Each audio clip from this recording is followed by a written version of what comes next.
Hello everybody, আশা করি আপনারা সবাই ভালো আছেন। আমিও ভালো আছি। আজকে আমি আপনাদেরকে গত ক্লাসের মধ্যে আমি সময় সম্পর্কে আমি একটা বেসিক ধারণা দিয়েছিলাম। সেখানে বলেছিলাম এক প্রহর সমান কত বা একদিন সমান কত, সেগুলো আমি আপনাদেরকে একটা ধারণা দিয়েছি। আজকেও আমি গত ক্লাসের মতো এই ক্লাসের মধ্যে আমি নেক্সট ক্লাসের মধ্যে একদিন সমান যদি আমরা জানি, সকলে জানে হচ্ছে কি একদিন সমান 24 ঘন্টা। তাহলে এক প্রহর সমান যদি 3 ঘন্টা হয়, এক প্রহর সমান যদি 3 ঘন্টা হয়, একদিন সমান হচ্ছে 8 প্রহর। তাহলে আমি সেটা কিভাবে বাহির করতে পারি দেখুন তো।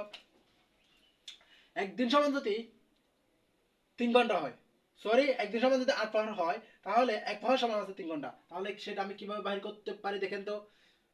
24কে যখন আমরা 3 দিয়ে ভাগ করি, তখন 3 হচ্ছে কত, 24।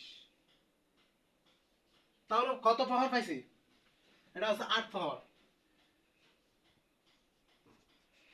এখন আমি যেটা পাইছি এটা হচ্ছে কি একদিন সমান হচ্ছে কি 8 প্রহর, অর্থাৎ 24 ঘন্টা। আবার 24 ঘন্টা কিভাবে পাবো? 8 গুণ 3, অর্থাৎ 3 আর 24। তার মানে 5 কত, একদিন সমান, একদিন হচ্ছে কি 24 ঘন্টা। তার মানে একদিন কয় প্রহর? একদিন হচ্ছে 8 প্রহর। তার মানে এক প্রহর সমান কত, 3 ঘন্টা। এরপর হচ্ছে কি এক সপ্তাহ।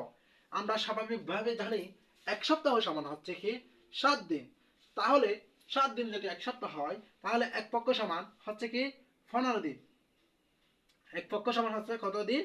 15 দিন। অর্থাৎ এক পক্ষ সমান যদি 15 দিন হয়, তাহলে দুই পক্ষ সমান কত দিন হবে? দুই পক্ষ সমান কত দিন হবে আমি একটা নেক্সট ভিডিওর মধ্যে আপনাদেরকে দেখাই দেবো। আশা করি আপনারা বুঝতে পেরেছেন। ধন্যবাদ, ভালো থাকবেন, সুস্থ থাকবেন।